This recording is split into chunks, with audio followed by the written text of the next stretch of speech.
हमने आंखों से देखा और यही मानस था कि पहले भगवान राम जी का विराजमान हो और फिर श्याम जी यहाँ पर बैठे।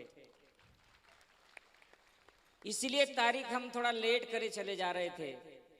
तो मैं पूरे देशवासियों को भगवान राम जी के प्राण प्रतिष्ठा की एवं यहाँ गुरुदेव सेवा आश्रम में जो ठाकुर जी विराजमान है महाराधा जी के साथ भगवान श्री रामदेव जी बाबा और भोलेनाथ जी, आप सभी को बधाई देता हूँ। दोनों हाथ ऊपर उठाकर अपने को एक बार जोर से बोलना है, जय श्री राम, जय श्री राम, जय श्री कृष्ण।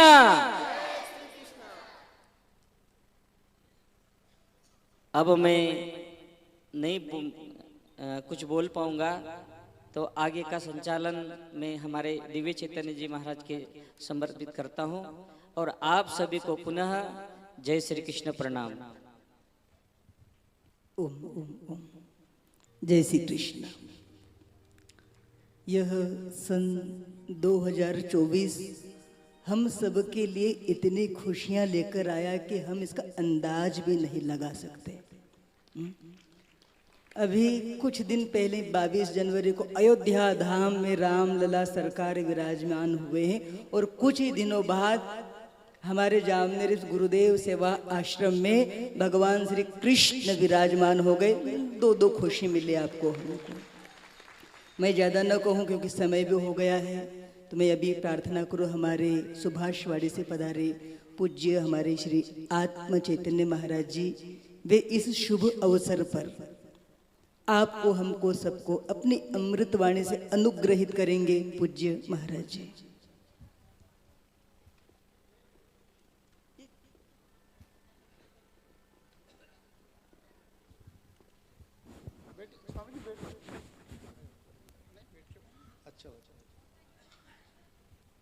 मंचस्थ श्री संत मंडली, पूज्य बाबा जी उनसे लेकर नीचे बैठे हुए सभी संत मंडली को और आप सभी प्यारे मेरे भाई बहन,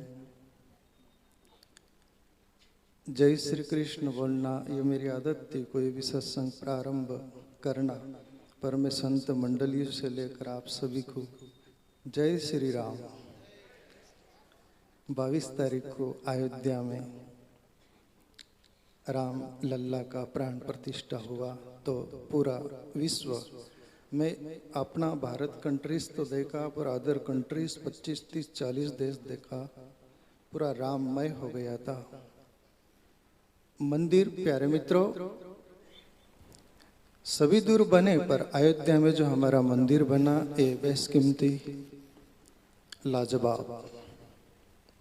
इसलिए मैं सोचता था कि आप सभी को राम राम से, सभी संत मंडली सबके अंदर राम बैठा हुआ है। राम के अलावा कोई जगह खाली नहीं है। और ईश्वर पूरे ब्रह्मांड में छाया, उसके अलावा एक तिनका भी खाली नहीं है। एक दूसरी बात, वो ईश्वर आप सबके अंदर चैतन्य रूप से बैठा है, संतों से लेकर आप सभी के अंदर। प्रणाम ऐसे ईश्वर को भी जो हमें भूल भुलैया का खेल में रखता है। ये वो ईश्वर नहीं रखता, माया रखती।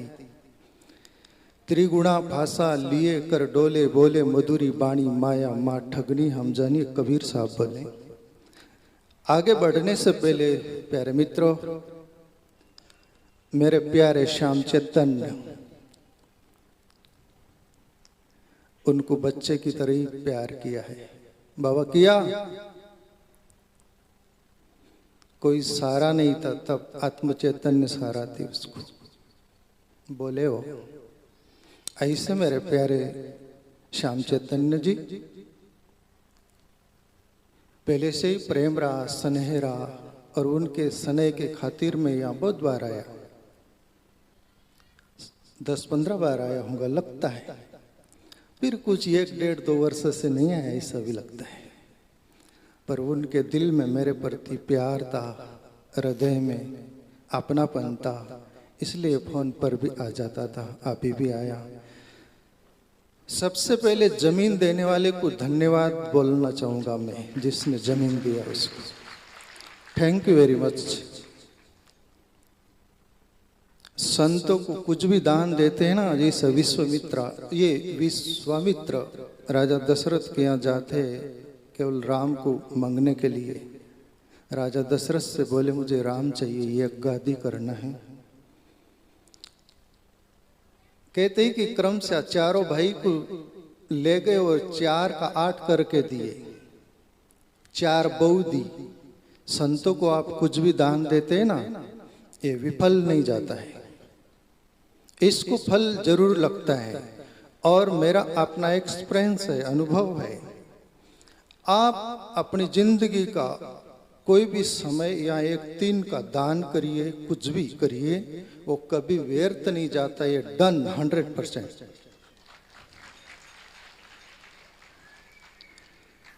और प्यारे मित्रों, संत कोई भी एक्शन करता है ना, करते हैं, वो कभी भी व्यर्थ नहीं जाता। वो एक जिस पत्थर को कोई वैल्यू नहीं था, उसको भी सिंदूर लगा दे, वो भी देव बन जाता है।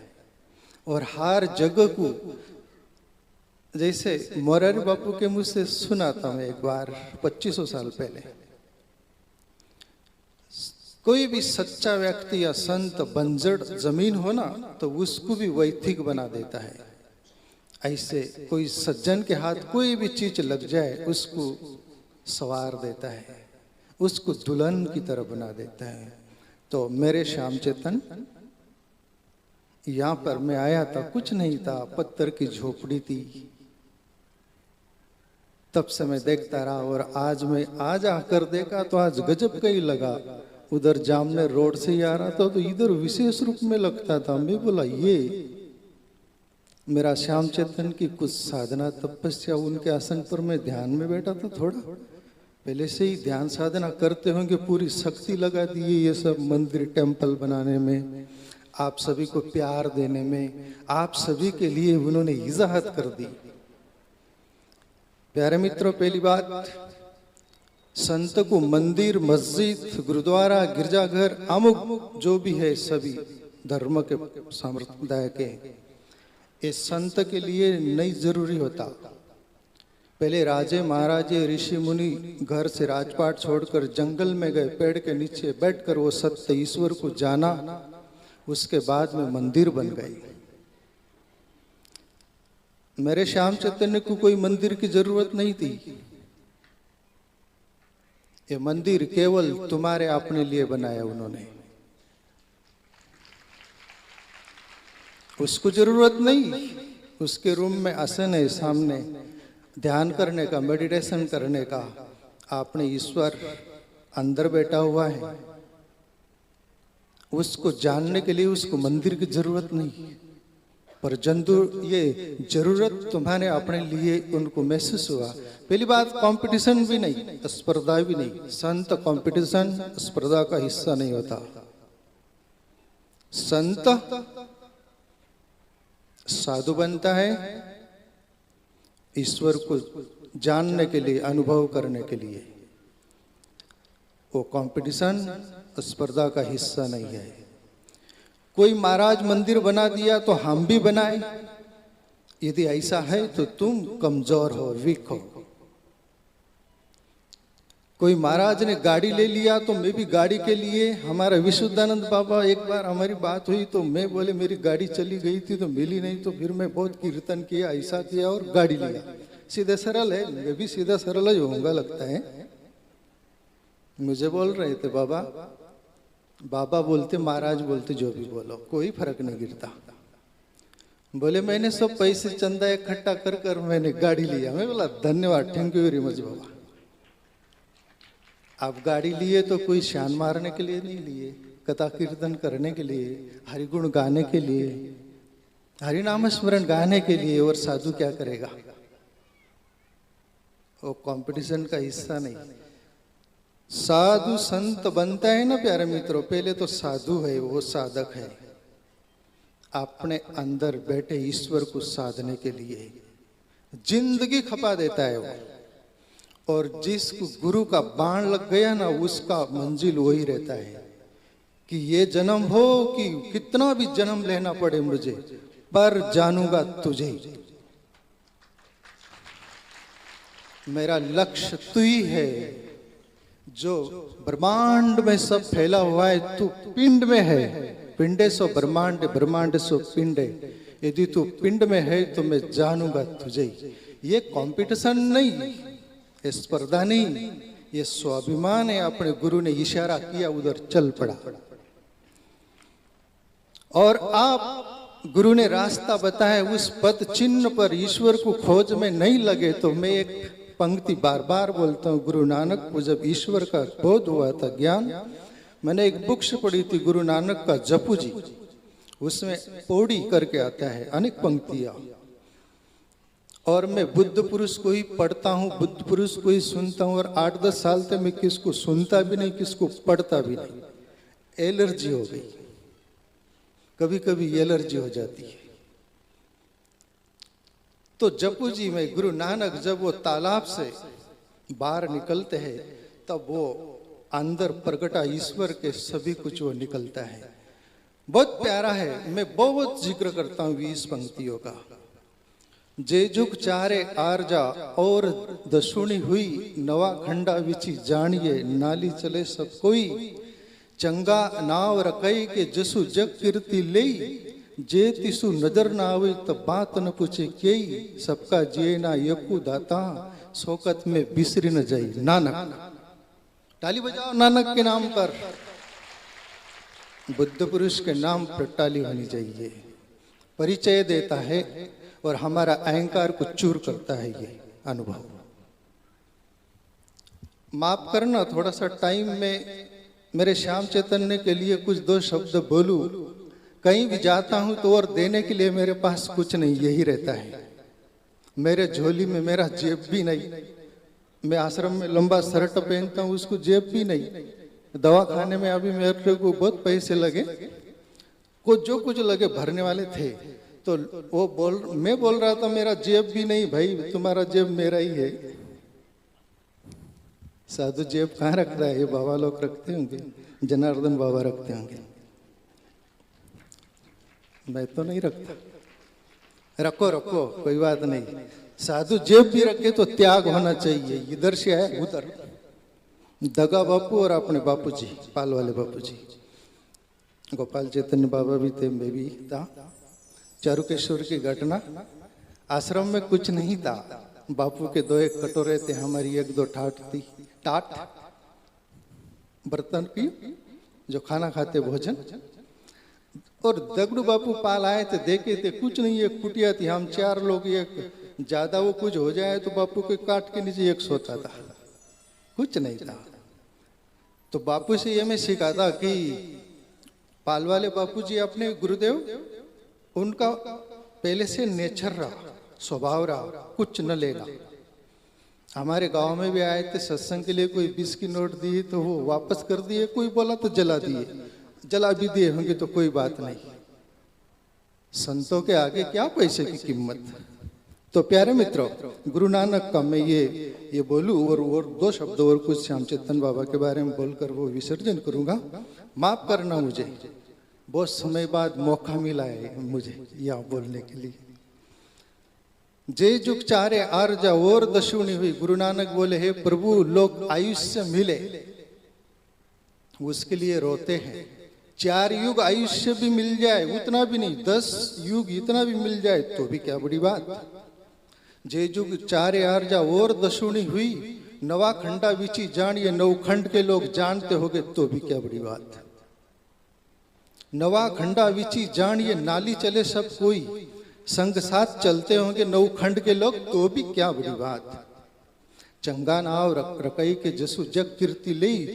बहुत बड़ा अच्छा नाम गाज गया और 9 खंड के लोग नाम ले रहे हो तो धिक्कार तेरे नाम को भी। जे तिसु नदर ना हुई तब बात न पीछे की। ईश्वर तेरे केंद्र में नहीं और ईश्वर का तुझे अनुभव नहीं तो तेरी 2 कौड़ी की जीवन जिंदगी कीमत तेरी ज्यादा नहीं। तो प्यारे मित्रों, गुरुदेव की लग गई तो आपने अंदर बैठे हुए ईश्वर को खोजने में जिंदगी खपा दो। ये पूरी जिंदगी भी चली गई तो कोई बात नहीं। अब मैं उस ट्रैक पर आ जाऊं श्याम चेतन बाबा जी के बारे में। मंदिर बनाए प्यारे मित्रों आपके लिए, आप पूजा पाठ करना, आरती करना, साफ सुथरा रखना, वहाँ का बैकग्राउंड क्लीनता रखना, सब कुछ आपके आत्म कल्याण के लिए है। और आपका परिचय जो है मंदिर और मूर्ति से ज्यादा नहीं। अयोध्या में मंदिर बना था तो पूरा विश्व मंदिर का वो हो गया था, भावुक। आप लोगों के लिए संत लोग मंदिर बनाते हैं, आपको याद आ जाए, जैसे मैंने पढ़ा था, ऋषि मुनि बोले कि मंदिर जो है ना हमारा शरीर है, उसके अंदर बैठी मूर्ति, वैसा ही ईश्वर हमारे अंदर है। तुम्हें मंदिर को देखकर, मंदिर की मूर्ति देखकर ईश्वर की याद आ जाए। कोई शायर ने बोला, हे मूर्ति तू ईश्वर नहीं, हे मूर्ति तू ईश्वर नहीं, पर जरूर ईश्वर को याद दिलाने का साधन जरूर है। संत लोग इंगित करवाते तुम्हें कि बस इसको देखकर याद आ जाए तो चल पड़िएगा ये मंदिर को देखकर, टेंपल को देखकर। अपनी ओर मंदिर में जाना, आरती पूजा करना, मेडिटेशन करना, थोड़ा 5 मिनट ध्यान। गृहस्थ जीवन में और साधु संतों को भी बोल रहा हूं, जरूर बोलने का हक है मुझे। कोई भी साधु संत हो, साधु बनता है कम से कम। ये गोपाल चैतन्य बाबा, हम तो 8-8 घंटे साधना करते थे, गुरु के शरण में थे और गुरु का वरदान था, कुछ था। बापूजी बोलते थे पाल में, मेरे आश्रम में 6 घंटा साधना करेंगे, उसकी थाली भी मेरे लोग वो धोएंगे आश्रम के, तुमको धोना नहीं, तुम अपने आत्म कल्याण कर लो, वही मेरे लिए सरप्राइज है। ये सच्ची बात है, संत करेगा, कोई स्वार्थ नहीं होता, तुम्हारे से कुछ चाहिए नहीं, तुम्हारा अपना आत्म कल्याण कर लो। तो प्यारे मित्रों, आप अपने आत्म कल्याण करिएगा और संतों के साथ जुड़े रहना।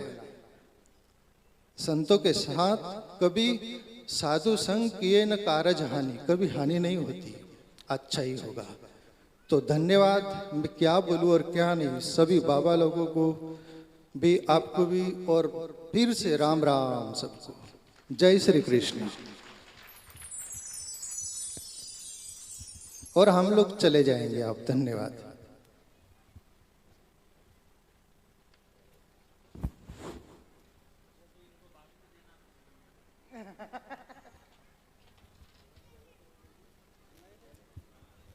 ओम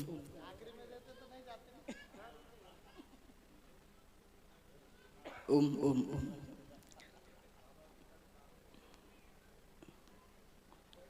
जय श्री कृष्ण।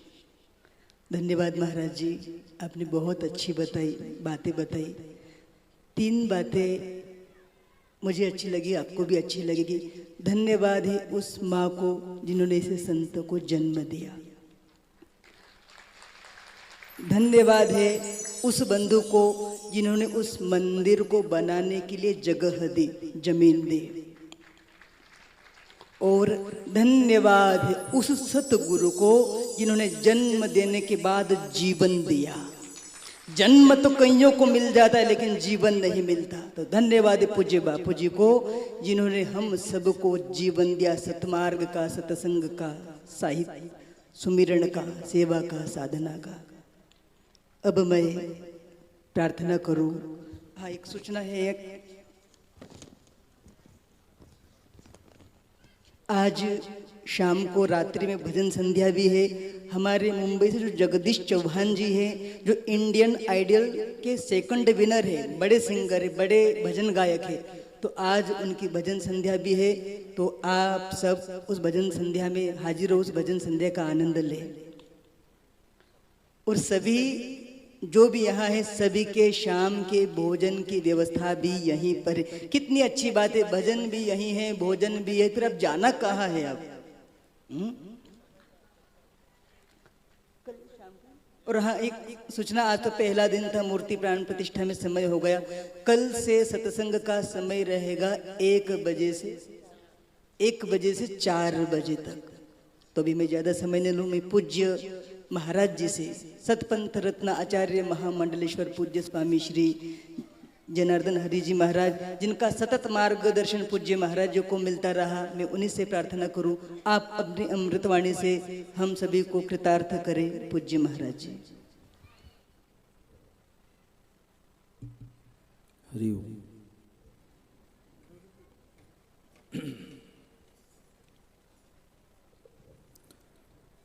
सच्चिदानंद रूपाय विश्वोत्पत्त्यादि हेतवे तापत्रय विनाशाय श्री कृष्णाय वयं नमः। ओम अज्ञानतिमिरान्धस्य ज्ञानाञ्जनशलाकया चक्षुः उन्मीलितमेन तस्मै श्री गुरुवे नमः। सबके हृदय में चैतन्य स्वरूप से विराजमान परम कृपालु परमात्मा को प्रणाम करता हुआ उपस्थित आप सभी दिव्य आत्माओं को सप्रेम जय श्री राम। आइए 2 मिनट भगवान का नाम संकीर्तन कर हम 2 बातें कुछ सत्संग की यहाँ श्रवण करेंगे। किस में लगा? 1 में 2 में? ठीक।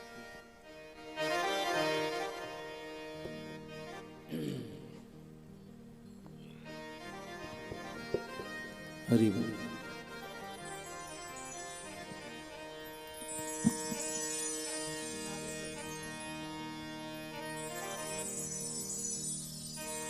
हरे रामा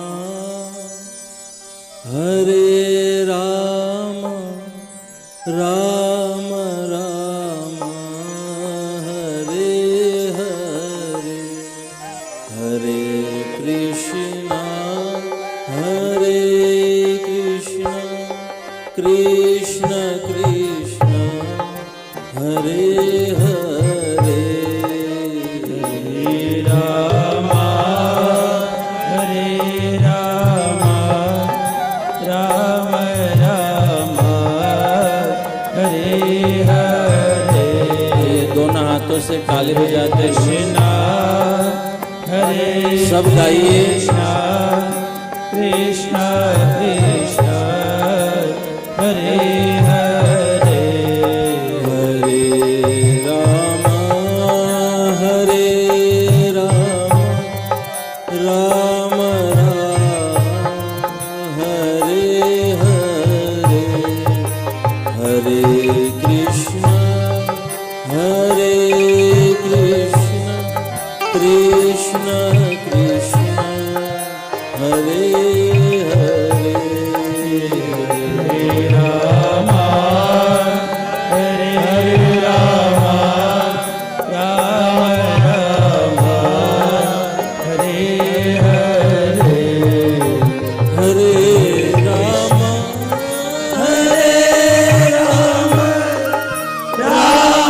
राम हरे हरे, हरे कृष्ण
अभी भी कंजूसी हो रही है।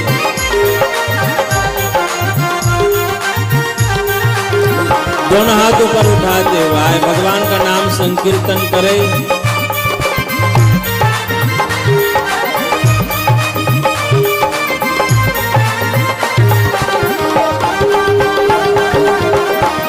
जय हो।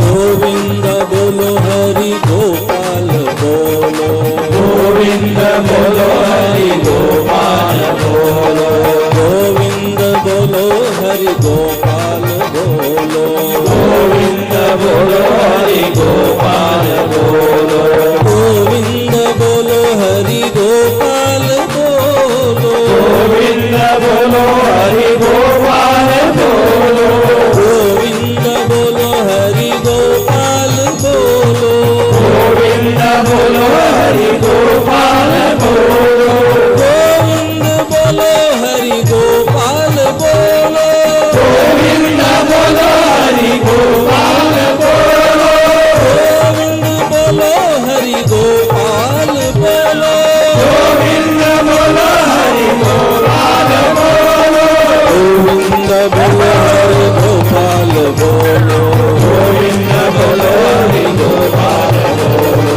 गोविंद बोलो हरि गोपाल बोलो, गोविंद बोलो हरि गोपाल बोलो, गोविंद बोलो हरि गोपाल बोलो, गोविंद बोलो हरि गोपाल बोलो, राधा रमन हरि गोपाल बोलो, राधा रमण हरि गोपाल बोलो, राधा रमन हरि गोपाल बोलो, राधा रमण हरि गोपाल बोलो, गोविंद बोलो हरि गोपाल बोलो, गोविंद बोलो हरि गोपाल बोलो, गोविंद बोलो हरि गोपाल बोलो, गोविंद बोलो हरि गोपाल बोलो, गोविंद बोलो हरि गोपाल बोलो, गोविंद बोलो हरि गोपाल बोलो।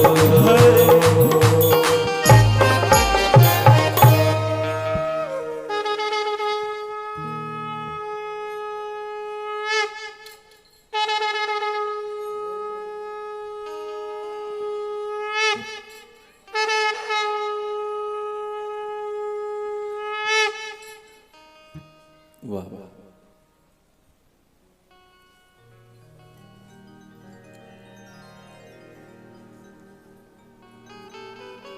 मंच पर विराजमान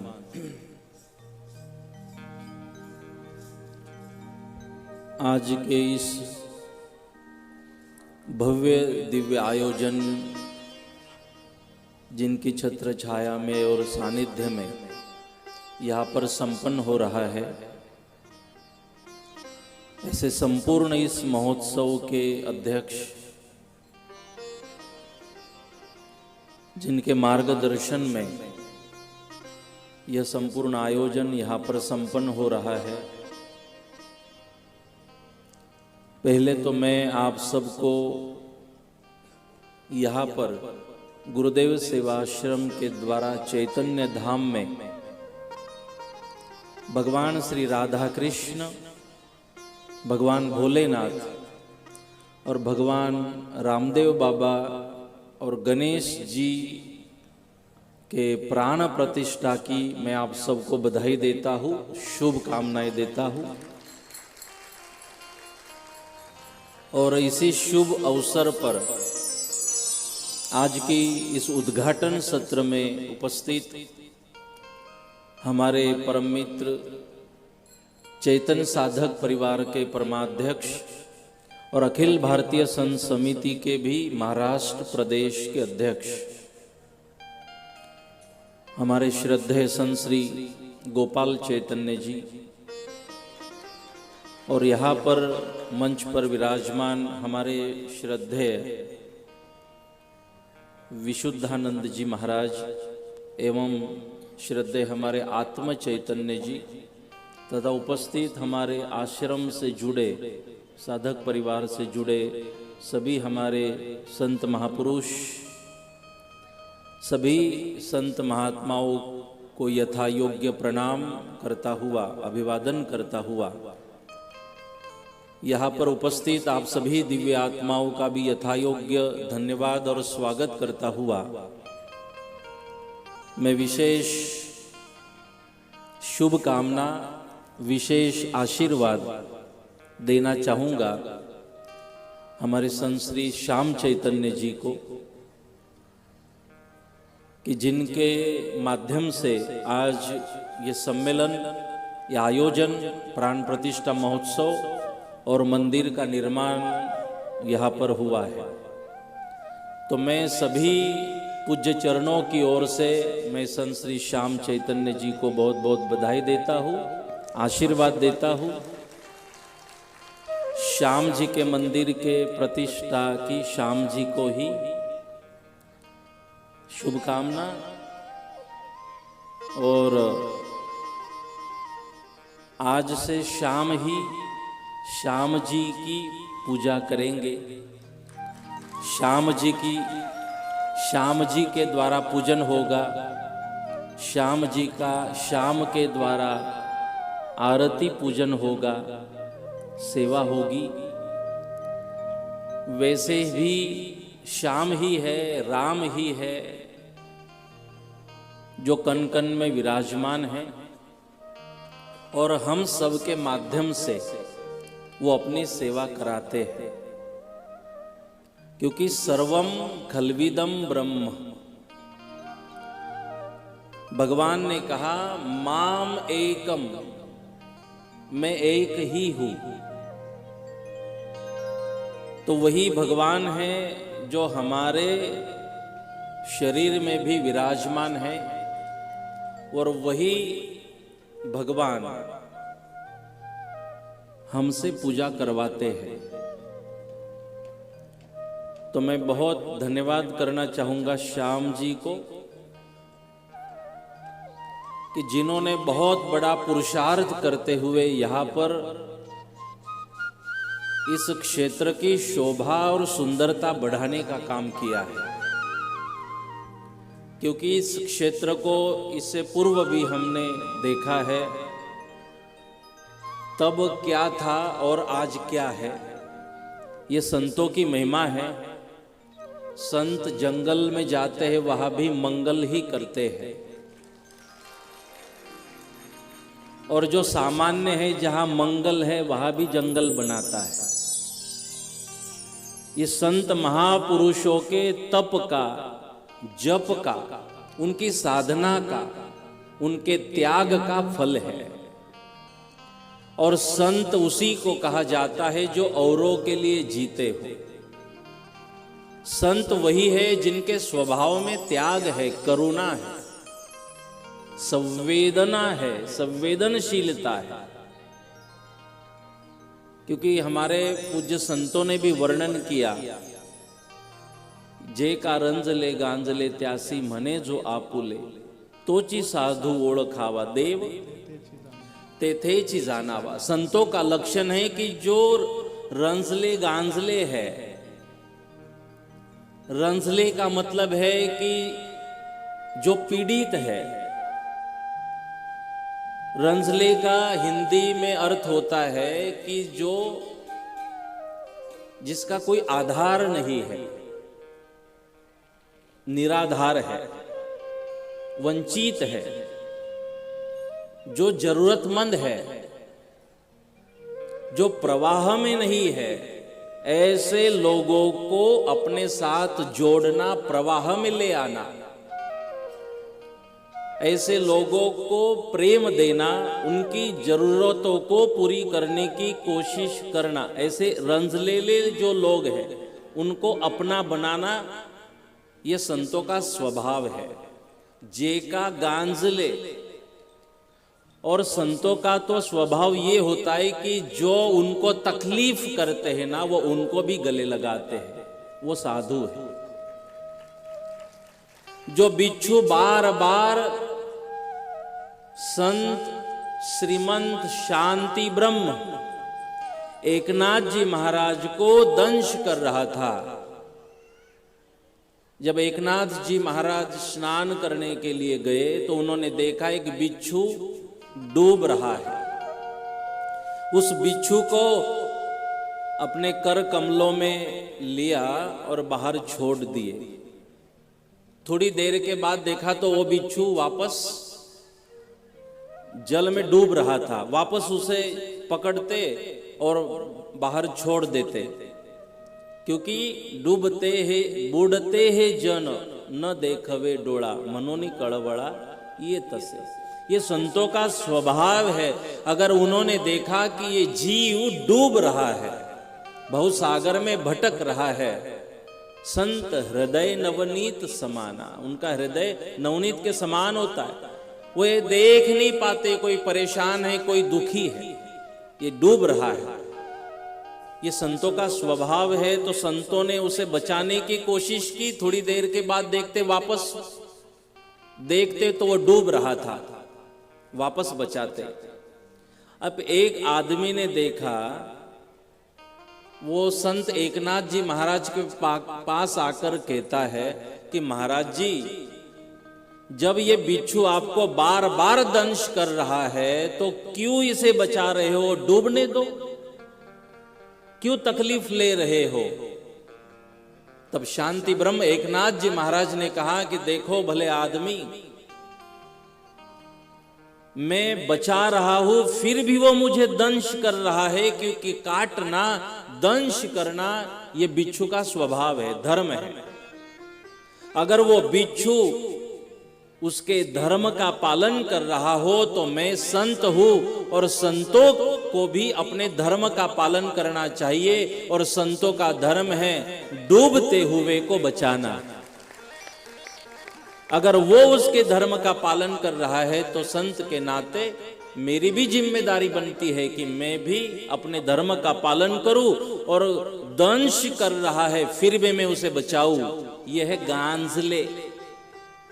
संतों का स्वभाव ही होता है, जो रंजले, जिसका जो निराधार है उसे भी अपना बनाओ, जो प्रेम करते हैं उनको भी अपने साथ जोड़ो, और जो नफरत करते हो उनके साथ भी अपने साथ जोड़ो। ये संतों का स्वभाव है।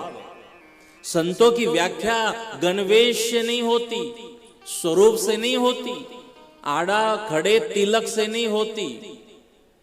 संतों की व्याख्या स्वभाव से की जाती है, अपने त्याग से की जाती है, व्यवहार से की जाती है। जैसे एक महात्मा एक गांव में गए, वहां पे कुछ युवा वो ने संतों को देखा और मजाक उड़ाने लगे।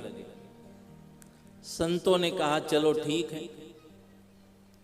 अब वो जो युवा थे सभी लड़के वहां संतों को मिलने गए और नाटक करने लगे। आप हमारे गांव में आए हैं, अतिथि देवो भव, आप हमारे गांव में अतिथि हो, भगवान के समान हो, तो आपका सम्मान भी तो होना चाहिए ना। तो उन्होंने वहां कुछ जूते चप्पल फेंके हुए थे गांव वालों ने। वो जूते चप्पल इकट्ठा करे, उसकी एक माला बनाई और संतों के गले में पहना दी। सदगुरु भगवान की गले में पहना दी जूतों की माला। अब जैसे संत ने देखा कि मेरे गले में जूतों की माला आई है, संत नाचने लगे, क्योंकि वो तो आठों प्रहर आनंद में रहते हैं। वो नाचने लगे, भगवान का नाम संकीर्तन करने लगे। ये जो लड़के थे वो तो सोचते रह गए कि हम तो सोच रहे थे ये नाराज हो जाएंगे, हम तो मजाक उड़ाना चाहते थे तो नाच रहे, ये पगला तो नहीं गए। ये भी सही बात है, जब तक आप पगलाते नहीं हो, पागल नहीं बनते, भक्ति नहीं कर सकते। तो लड़कों ने पूछा कि अरे महात्मा जी, हमने जूतों की माला आपके गले में पहना दी फिर भी नाच रहे, वो बुरा नहीं लगा क्या? तो महात्मा ने कहा भले आदमी, बुरा लगने का कारण ही क्या है? बोले हमने जूतों की माला पहना दी। बोले कोई बुरे लगने जैसी बात नहीं है, क्योंकि बेटा आज सुबह ही मैंने भगवान को प्रार्थना करी थी, अपने आराध्य को प्रार्थना करी थी। भगवान धूप के दिन है, पैर जलते हैं, अगर कृपा हो जाए तो 2 जूते मुझे मिले आज पहनने के लिए। मैंने तो अपने भगवान को 2 जूते मांगे थे, भगवान ने तो 4-4 जूतों की जोड़ी मेरे गले में आज पहना दी। तो इसमें नाराज होने की कोई बात नहीं है। मैंने 1 जोड़ी मांगी थी जूतों की, भगवान ने इतने जूतों की जोड़ी आज मुझे दे दी। ये तो मेरे भगवान की कृपा है। ये संतों का स्वभाव है। लड़कों को लगा हमसे कोई बड़ी भूल हुई है, इतना अपने आप को तैयार करिएगा कि किसने अपमान करने के बाद भी जिसने अपमान किया उसको शर्म लगे, क्योंकि आपका सदैव मुस्कुराते रहना ही आपके दुश्मनों के लिए सबसे बड़ी सजा होती है। आपके नाराजगी का और खुशी का रिमोट कंट्रोल दूसरों के हाथ में देते ही क्यों हो कि उसने बटन दबाया तो हम नाराज, उसने बटन दबाया तो हम खुश। किसी पर आप डिपेंड मत रहिए। हम अपने आप को इतना तैयार करें। अब ये लड़के सोचने लगे कि हमने तो महात्मा का अपमान करना था और ये तो उल्टा हो गया, हमसे गलती हो गई। तो माफी मांगने आ गए कि महात्मा जी हमको माफ कर दो। महात्मा ने जो बात कही, महात्मा जी संत कहने लगे, देखो बेटा, माफी मांगने की कोई बात नहीं है बेटा, जिसके पास जो है ना वो वही देता है। जिसके पास जो होता है वो वही देता है। आपके पास देने के लिए जूते थे तो आपने जूते ही संत को दिए। जिसके पास निंदा होती है देने के लिए वो निंदा ही देता है। जिसके पास चुगली है वो चुगली ही करेगा। जिसके पास नफरत है वो नफरत ही देगा, और जिसके पास देने के लिए प्रेम हो वो प्रेम ही देगा। इसलिए कोई आपकी निंदा करे, कोई आपको बुरा कहे, समझना इसके पास देने के लिए यही है। कोई नफरत करे तो समझना इसके पास देने के लिए यही है। कोई अच्छी चीज है ही नहीं। जिसके पास जो होगा वो वही देगा। तो कहने का मेरा भाव है, संतों का ये स्वभाव है। संत इसलिए पूजे जाते हैं। संतों के लिए गुजराती में एक बहुत बढ़िया बात कही जाती है, संत ने संतपन नथी मोफत में मळता, एने एना मोल चुकावा पड़ता। कि किसी भी संत को संतपन ये मोफत में नहीं मिलता, इसका मोल चुकाना पड़ता है। उसका मोल चुकाने के बाद वो पूजा जाता है, वो प्रातः स्मरणीय बनता है, आदरणीय बनता है, श्रद्धेय बनता है, पूजनीय बनता है, और मन होता है कि मैं पैर छू लूं। साथ में घूमने वाली सिक्योरिटी चाहे मना करे फिर भी मन होता है मैं संत के चरण छू कर प्रणाम करूं। क्यों? कारण एक ही होता है कि वो पूजनीय है, उनका तप पूजा जाता है, उनका जप पूजा जाता है। तो ये संतों की महिमा है कि ऐसे टेकड़ी पर भी पैर रख दे तो वहां भी एक मंदिर का निर्माण हो सकता है, और उस पहाड़ों की भी सुंदरता बढ़ने का काम होता है। इसीलिए ये संतों का स्वभाव है। संत जीते ही इसीलिए है, और संतों के पास जो भी है वो देने के लिए ही होता है। संत तो पब्लिक प्रॉपर्टी होते हैं, उनकी कोई पर्सनल लाइफ नहीं होती, चाहे उनको खिसा हो कि ना हो। क्योंकि कई साधु ऐसे भी है, हम पैसों को स्पर्श नहीं करते, खिसे में रखो। उनके पास जो है वो देने के लिए होता है। उनका अपना न तो शरीर होता है, न तो अपनी कोई व्यवस्थाएं होती है। संतों के स्वभाव में त्याग का होना जरूरी है, चाहे उसे खिसा हो कि ना हो।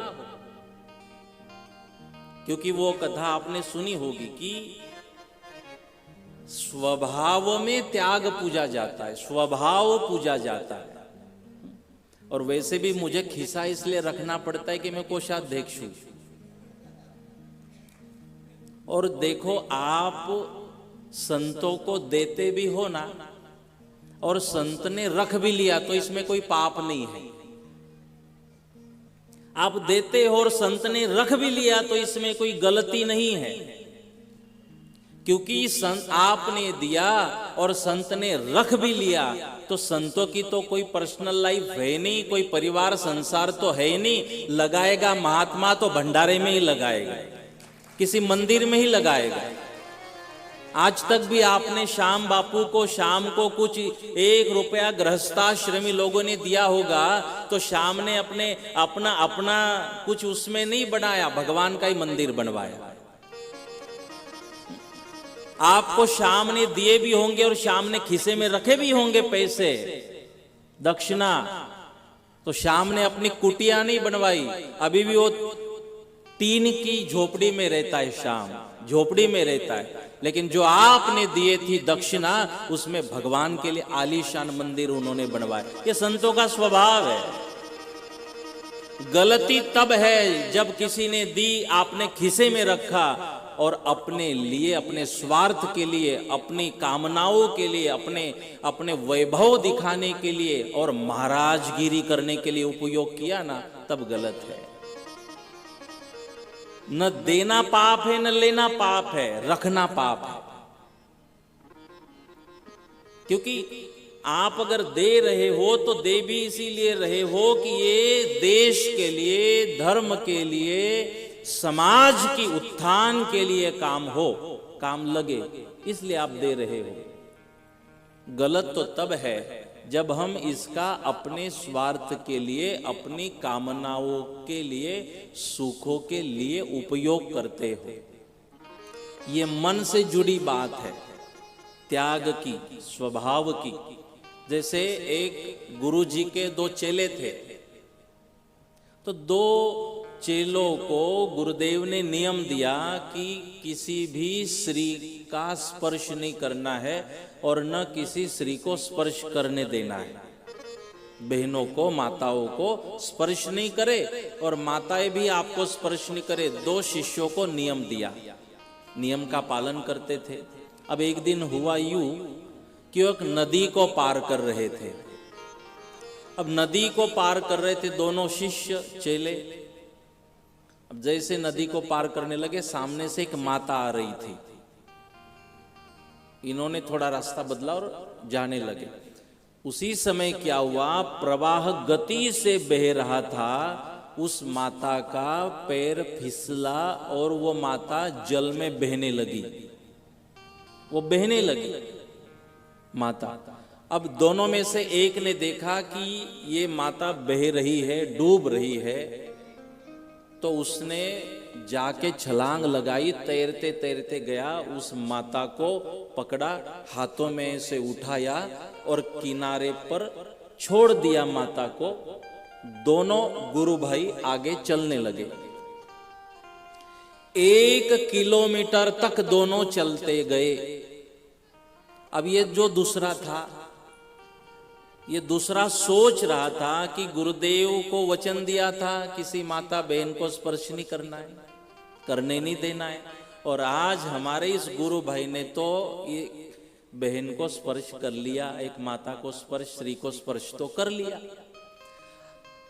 अब 1 किलोमीटर चलने के बाद अपने गुरु भाई को कहता है कि गुरु भाई, गुरुदेव के वचन को आज आपने तोड़ दिया, छोड़ दिया, ये अच्छा नहीं किया। क्योंकि गुरुस्थाने कृतम पापम वज्रलेपो भविष्यति। गुरु के स्थान पर जो पाप होता है वज्रलेपो भविष्यति, उसका कोई फिर पर्याय नहीं है। तो कहने लगा आपसे अपराध हो गया। बोले क्यों, मेरे से कौन अपराध हुआ? बोले वो नहीं, वो स्त्री को आपने स्पर्श कर लिया, उसको बचाया, उस माता को तो आपने स्पर्श कर लिया, तो गुरुवचन को आपने तोड़ दिया।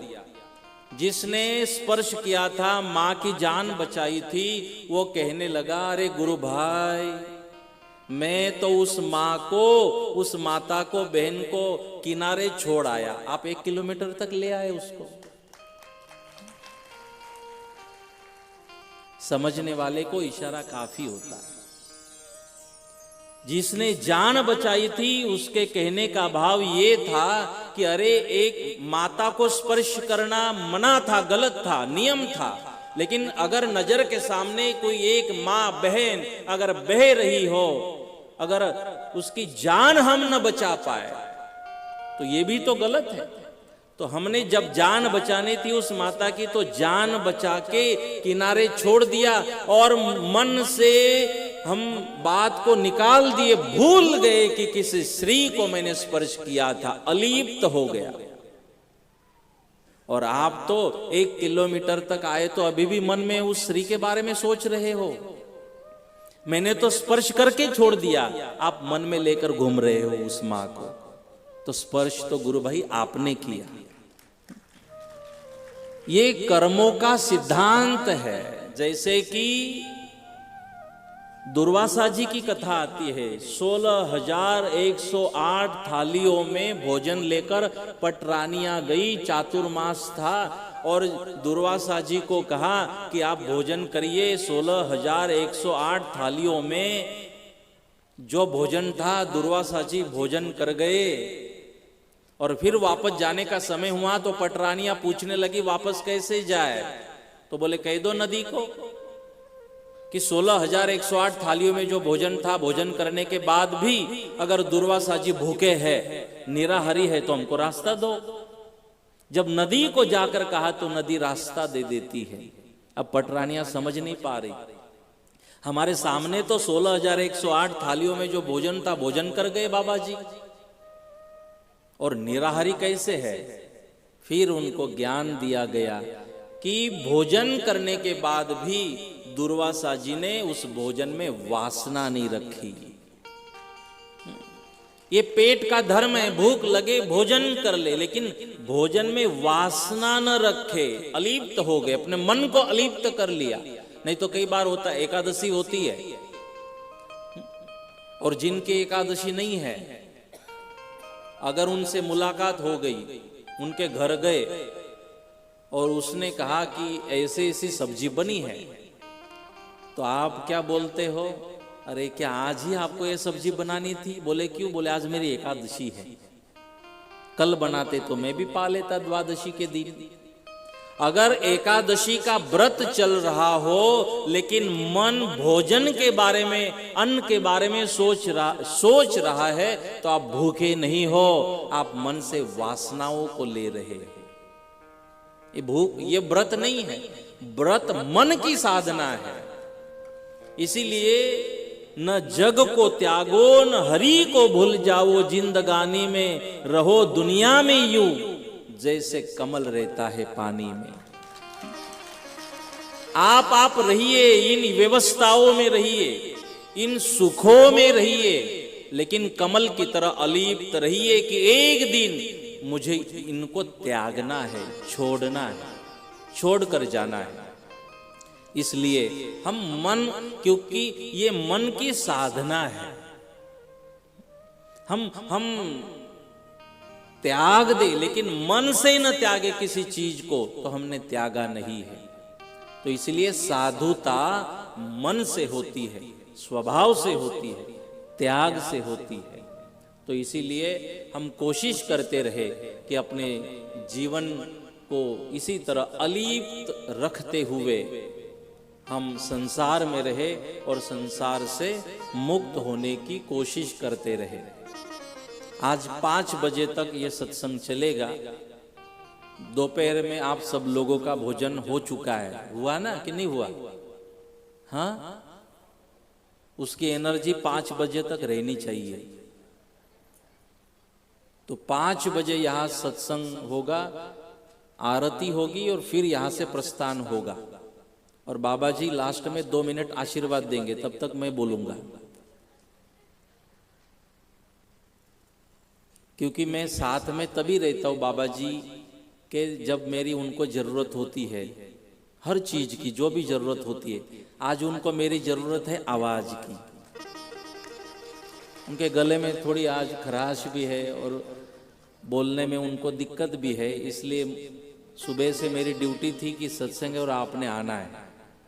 और हमारी तो कोशिश होती है कि जो भी एक दूसरे के लिए, शायद वो जो फिल्म में जोड़ी नहीं थी, वीरू और जय वीरू, वो भी अलग हो गए बाद में तो, लेकिन हमारा रिश्ता उनसे भी विशेष है हर चीज में, क्योंकि हमारा वाला रिश्ता आप जैसा नहीं होता। जैसे कुछ मित्रों ने पार्टी की एक दिन रात्रि में, शाम का समय था, पार्टी की और पार्टी का मेनू था खीर बनवाई। और जैसे खीर बनी, पेट भर, बहुत बढ़िया खीर बनी थी, जैसे वृंदावन धाम पाल में बनती है। जब भी हम पाल आते, जब बापूजी थे, तो मेरे जाने से पहले वो सबको बोलते कि आज स्वामी जी आने वाले और उनके लिए खीर बननी है। लेकिन बापूजी के बाद हमको खीर नहीं मिलती है अब वहाँ।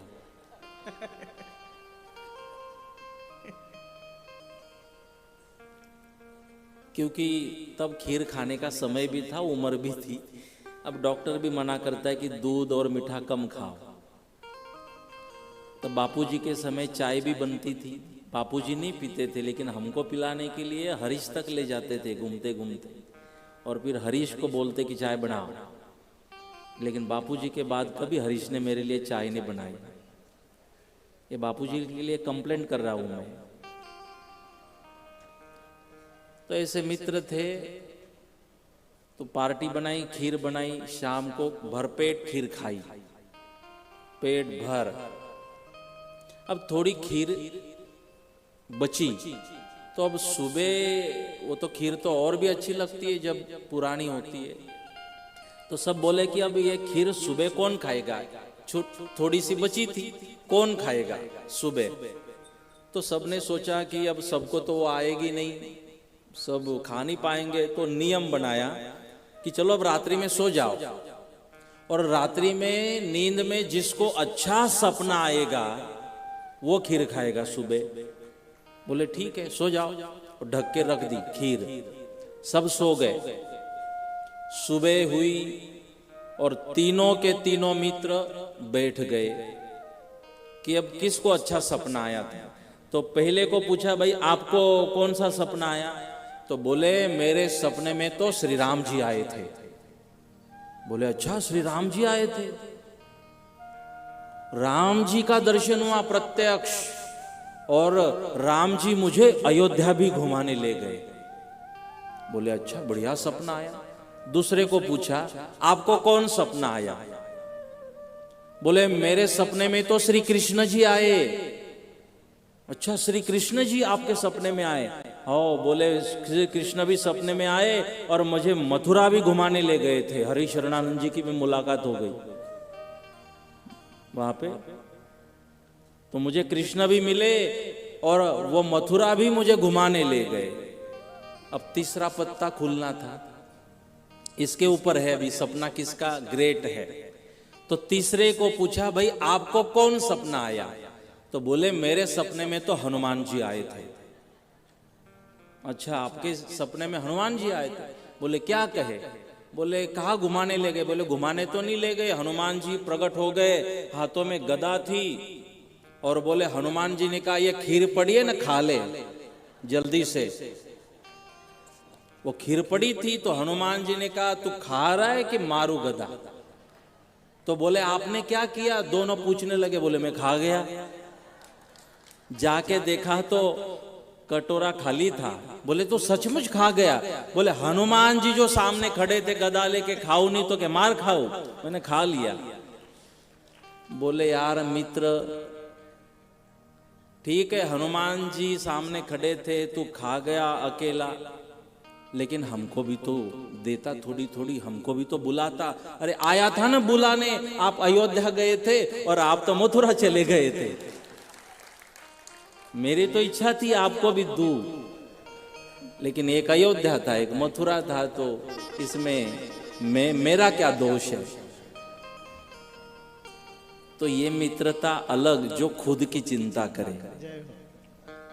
लेकिन आपने देखा होगा कभी हमारी मित्रता में कोई स्वार्थ नहीं है न, तो क्योंकि मित्रता इसे ही कहते हैं। आप कथा वक्ता हो, सारे मंच पर विराजमान आप भी, हम कथा भी सुनाते हैं सुदाम जी हो या श्री कृष्ण की, कि सुदाम जी जबरदस्ती जाते हैं जबरदस्ती जाने के बाद, पत्नी के कहने के बाद जबरदस्ती वहां पहुंचते, इतने दिन वहां द्वारिका में रहने के बाद वापस लौटने का समय हो जाता है, फिर भी श्री कृष्ण को नहीं कहते कि मैं कुछ मांगने आया था। क्योंकि मित्रता में त्याग होता है, मित्रता में स्वार्थ नहीं होता। इसलिए हमारी मित्रता कुछ इस तरह की है, न हमको उनसे कोई अपेक्षा है, न उनको हमसे कोई अपेक्षा है। सभी संतों का यही प्रेम एक दूसरे के मध्य में है और ये वर्तमान समाज के लिए बहुत जरूरी भी है। तो आज बहुत ही आनंद का प्रसंग है कि आज मंदिर में भगवान राधा कृष्ण जी की प्रतिष्ठा हुई है, भोलेनाथ की प्रतिष्ठा हुई है, रामदेव बाबा जी की यहाँ पर प्रतिष्ठा हुई है, गणेश जी की प्रतिष्ठा हुई है। और मैं मानता हूँ कि पूर्ण जो परिसर है वो अब सेफ जोन में आ चुका है। भगवान भोलेनाथ, भगवान राधा कृष्ण और भगवान रामदेव बाबा हमेशा के लिए वहाँ प्रतिष्ठित होकर, उपस्थित होकर पूरे क्षेत्र के ऊपर अपनी कृपा दृष्टि हमेशा के लिए बरसाते रहेंगे, हम सबको आशीर्वाद प्रदान करते रहेंगे। इस क्षेत्र की भी शोभा बड़ी है और मैं मानता हूं कि शाम ने, इस शाम ने, संत श्याम चेतन ने बहुत बड़ा पुरुषार्थ करते हुए इस निर्माण को किया है। क्योंकि जैसे काम की यहाँ पर शुरुआत की तो कई दिनों तक तो मैं कई वर्षों से यहाँ आ रहा हूँ, तो कई वर्षों से तो वहाँ पे ग्राउंड लेवल बनी, उसके बाद जो पानी की टंकी बनी, जो नीचे एक फाउंडेशन बना, कई 4-5 वर्षों से तो फाउंडेशन ही बनता रहा, फिर ऊपर का ढांचा बना, फिर शिखर बना, और फिर अब कितने वर्षों के बाद धीरे धीरे धीरे करके आज ये व्यवस्था बनी, मंदिर बना और आज प्रतिष्ठा हुई है। तो जो भी, क्योंकि जैसे महाराज जी बता रहे थे कि बापूजी का नियम था, श्रद्धेय हमारे पूज्य बापूजी का नियम था कि पैसे मांगने नहीं है। मैं हमेशा वृंदावन धाम के लिए इस बात को कहता रहा हूं कि बापूजी मांगते इसलिए नहीं थे कि तब सब लोग आश्रम की व्यवस्थाओं को समझते हुए सामने से देते भी थे। आज अगर आप कहोगे कि संत मांगते हैं तो ये आपके लिए भी आत्मचिंतन का विषय है कि जो महात्मा समाज और देश के लिए जी रहा हो, मांगने का समय आप आने ही क्यों देते हो? अगर उसे 1 रुपया देने के बाद भी देश, धर्म और समाज के उत्थान के लिए, धर्म के उत्थान के लिए वो 1-1 रुपया लग रहा है, तो हमने सामने से ऐसे महात्मा के साथ खड़े होने की जरूरत होती है। जब मेरी भी एक संस्था है और मुझे भी पता है कि कोई भगत मेरी संस्था में जुड़े हैं, तो मुझे भी वो दान इसलिए भेजते हैं। आज तो ऑनलाइन है, आज तो खिसे की भी जरूरत नहीं है और किसी को हाथ में लेने की, महात्माओं को देने की भी जरूरत नहीं। ऑनलाइन पेटीएम करो, सीधा खाते में भेज दो। तो ये मुझे पता है कि मुझे भी अगर कोई अच्छा भगत कोई 51,000 का दान देता है तो वो इसलिए दे रहा है कि महाराज जी पे हमको भरोसा है। मेरे 51,000 जो है अगर मैं महाराज जी के अकाउंट में भेजूं, संस्था के अकाउंट में भेजूं या उनके चरणों में रखूं या उनके खिसे में जबरदस्ती रख दूं, तो मुझे भरोसा है ये जो मेरे कमाई के 51,000 है वो देश, धर्म, समाज के उत्थान में लगेंगे, वो अच्छे काम में लगेंगे। जिनको रोटी नहीं मिल रही उनको रोटी में मिलेंगे। ये संतों का स्वभाव होता है। परसों मैं खुद जलगांव में गया था, वहां मनोबल केंद्र चलता है यजुर्वेंद्र महाजन के द्वारा, दीपस्तंभ फाउंडेशन, जो लिखे पढ़े लोग हैं सब जानते हैं। पूरे विश्व भर से ये पहला ऐसा केंद्र जलगांव में बना है। पूरे विश्व में से बाबा जी भी वहां गए हैं मनोबल में।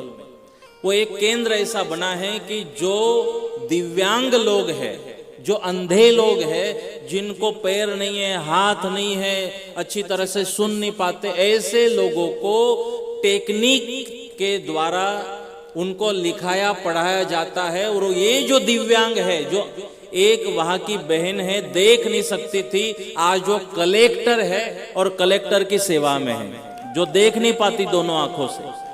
आप वहां जाओगे, मिलोगे, किसी को हाथ नहीं है, पैर नहीं है, अच्छी तरह से कोई व्यवस्था शरीर की नहीं है, पूछना उनको जाकर आप क्या पढ़ते हो, वो कोई वो कॉम्पिटिटिव एग्जाम की तैयारी कर रहा है, एमपीएससी यूपीएससी की तैयारी कर रहा है, कोई एमए इंग्लिश है, कोई कलेक्टर की तैयारी कर रहा है। आज वहां पे किन्नर समाज का भी एक लड़की थी, पहले लड़का था, अब लड़की है, तो वो भी अब एपीआई बनी है वहां पढ़ाई करने के बाद। कोई वहां डीवाईएसपी बने, कोई एसपी बने हैं, ऐसे दिव्यांग, ऐसा वहां पर क्षेत्र चलता है। जब मैं वहां गया, वो सारी बातें मैंने सुनी, तो सतपंच चैरिटेबल ट्रस्ट की ओर से वहां पे एक व्यक्ति की व्यवस्था अपनी संस्था ने स्वीकार की। एक व्यक्ति का खर्च होता है 1 साल का 1 लाख रुपए। तो जिस संस्था में मैं हूं, मेरी संस्था 1 लाख रुपए प्रतिवर्ष उस संस्था को देगी, एक दिव्यांग के नाम से देगी।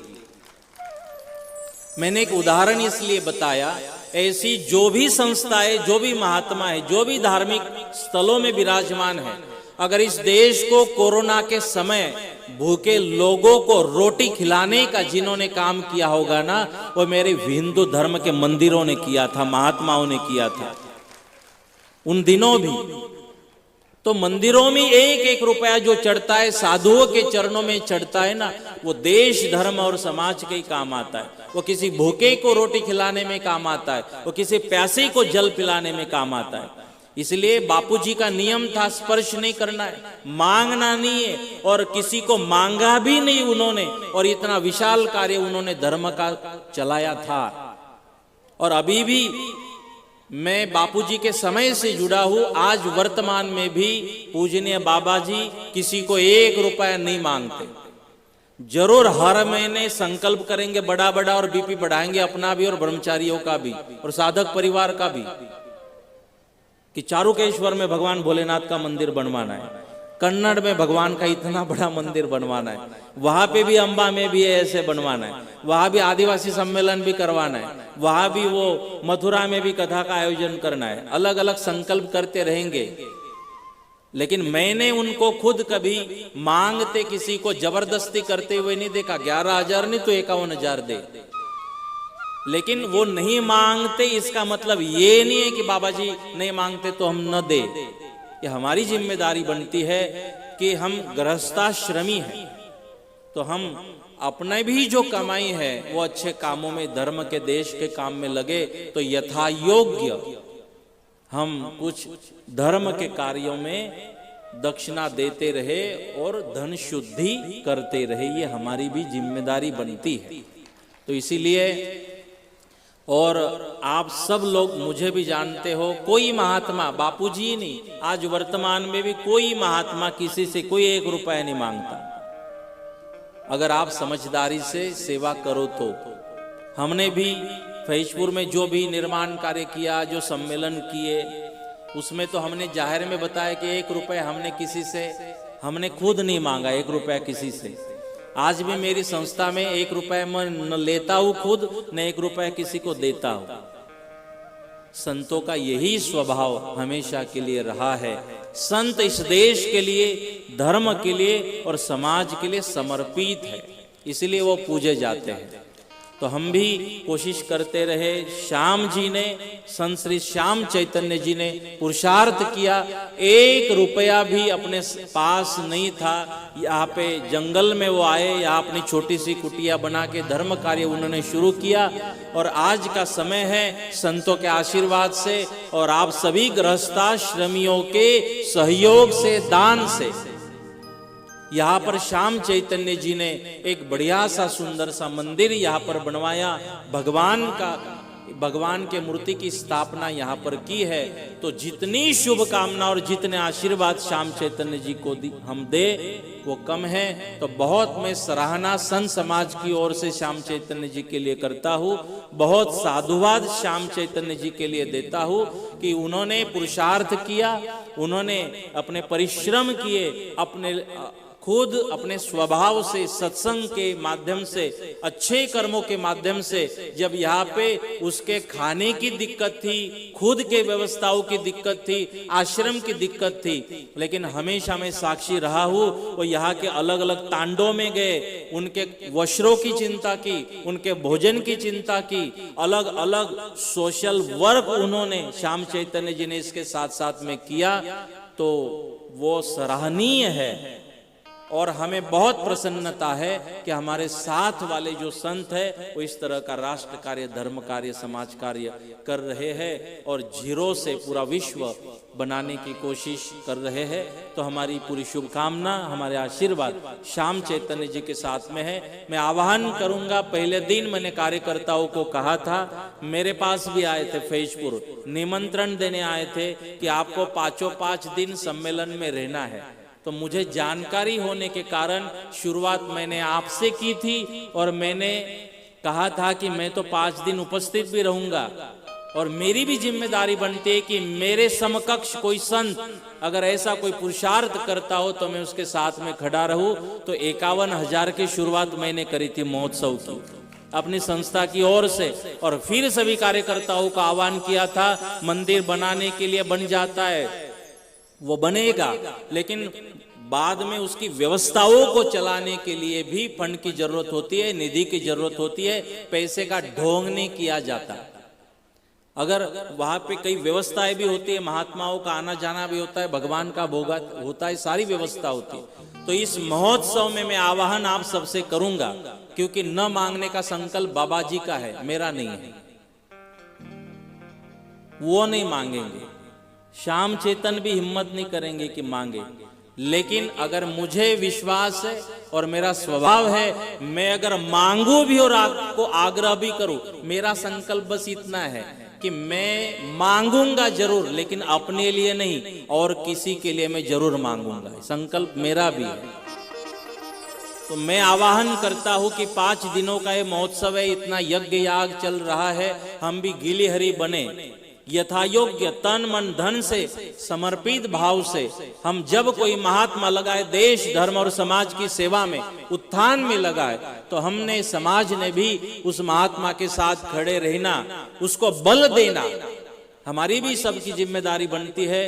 तो यथा योग्य मैंने निवेदन किया था कार्यकर्ताओं को कि हम इतनी सब लोग मिलकर कोशिश करें पूरे विस्तार से कि मंदिर भी बने, यज्ञ भी हो, ये महोत्सव भी संपन्न हो, इसका भी 1-1 रुपए का खर्चा निकले और इतना धन तो बचे संस्था में कि भविष्य में श्याम चेतन को चिंता न हो कि इलेक्ट्रिक बिल कहां से मैं पे करूं, मैं यहाँ आने वाले संतों की कैसे व्यवस्था करूं, मैं भगवान का भोग कहां से लगवाऊं, मैं कहां से फूलमाला का खर्चा करूं। हम मंदिर की व्यवस्था करते तो छोटे छोटे खर्च हमको भी पता है, इसलिए ये हमारी समाज की जिम्मेदारी बनती है। अगर श्याम चैतन ने समाज को अपने आप को सौंप दिया है तो श्याम चैतन को थोड़ी सी भी चिंता न हो, ये चिंता समाज ने करनी चाहिए।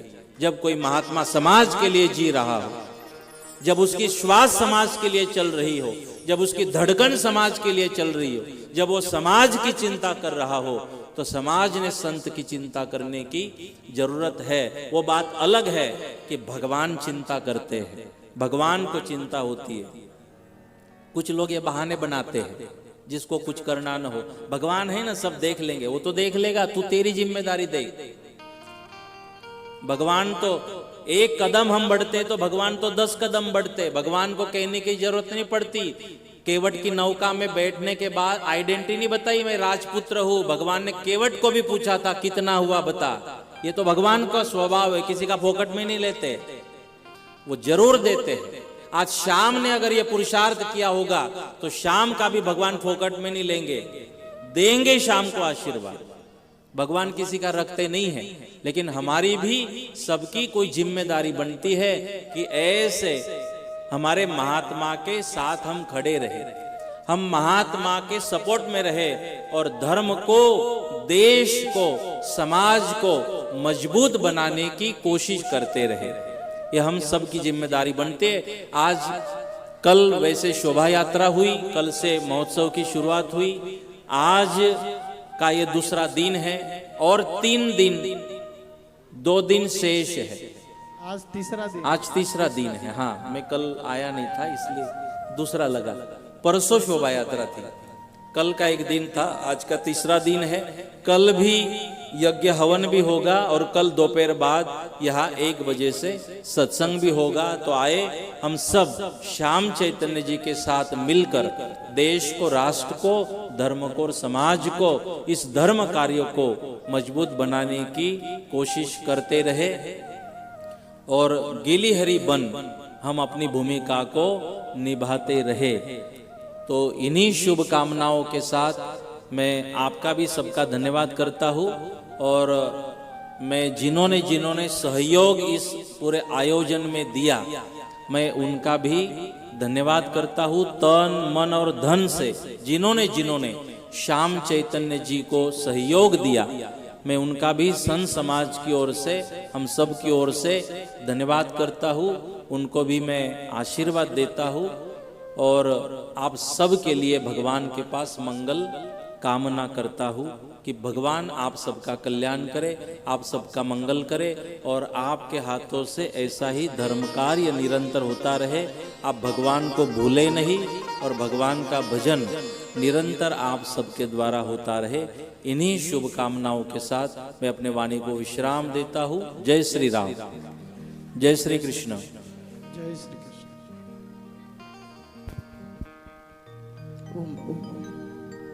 जय श्री कृष्ण।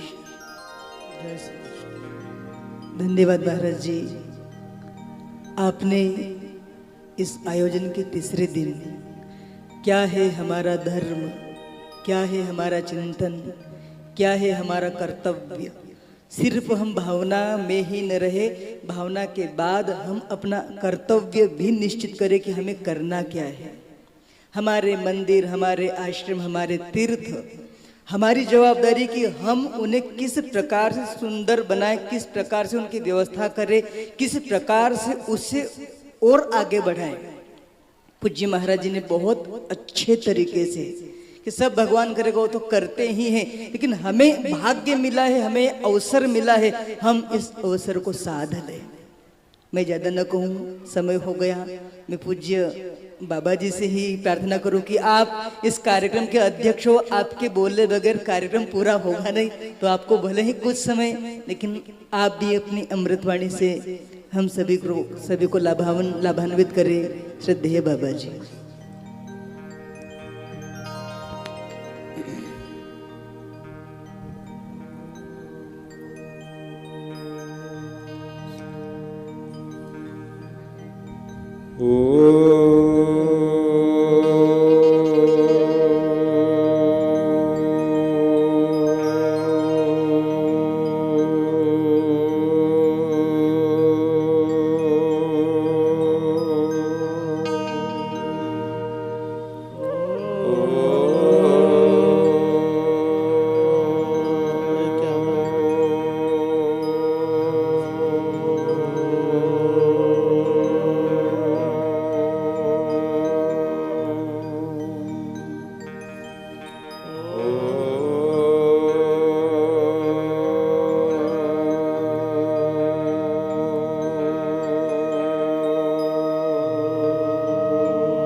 सच्चिदानंद रूपाय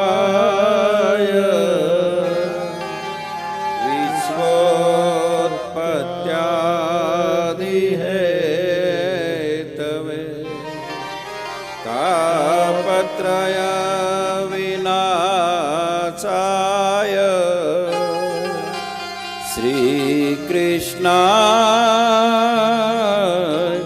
वयं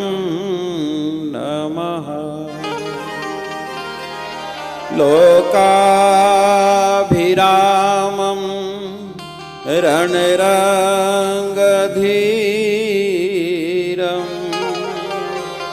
राजीवनेत्रं रघुवंशनाथं कारुण्यरूपं करुणाकरन्तं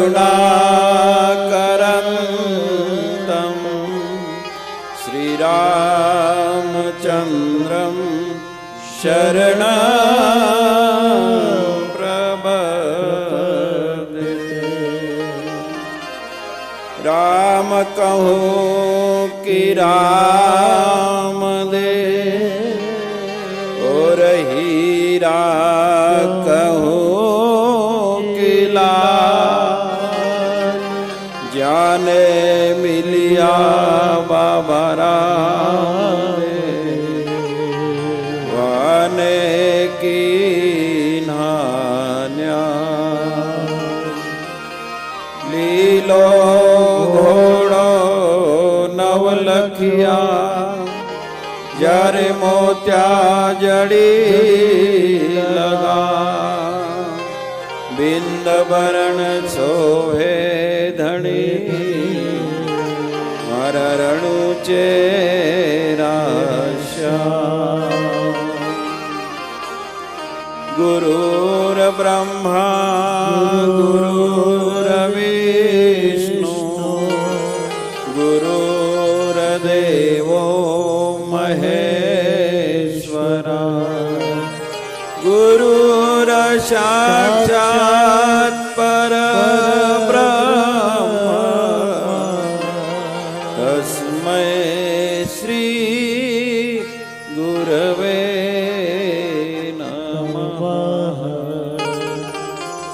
मनोजवं मारुततुल्यवेगं जितेन्द्रियं बुद्धिमतां वरिष्ठं वातात्मजं वानरयूथमुख्यं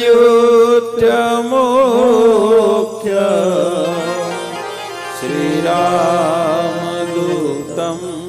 शरणं प्रपद्ये। सिया राममय सब जग जाने,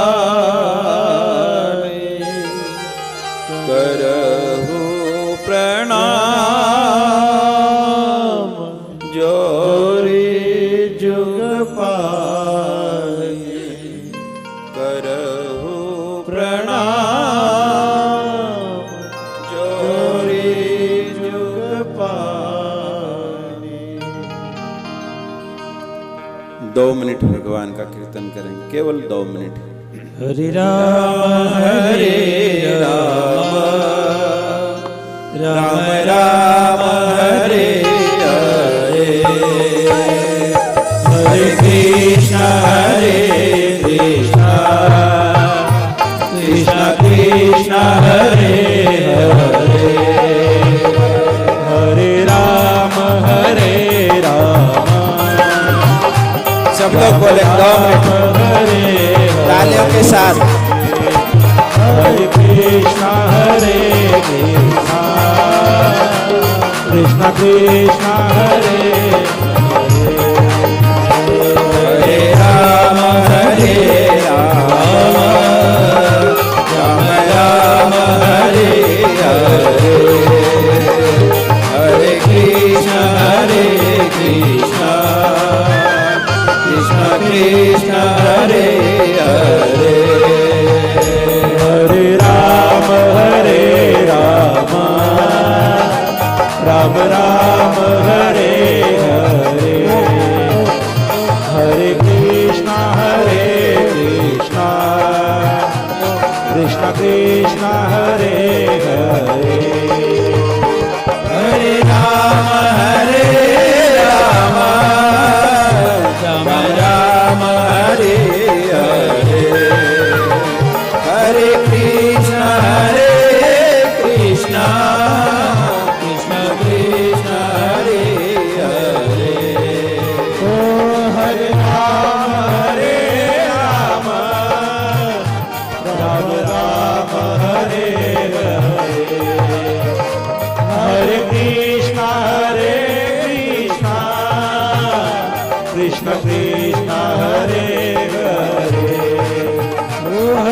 राम हरे राम राम राम हरे हरे हरे कृष्ण कृष्ण कृष्ण हरे हरे हरे राम तालियों से 2 मिनट भगवान आए हैं इसलिए भगवान के स्वागत के लिए हरिनाम के पुष्प भगवान के चरणों में चढ़ाएंगे। हरे राम राम राम हरे हरे हरे कृष्ण कृष्ण हरे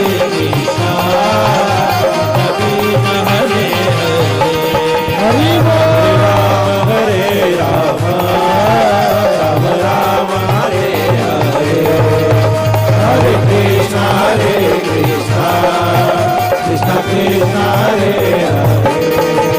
हरे हरे राम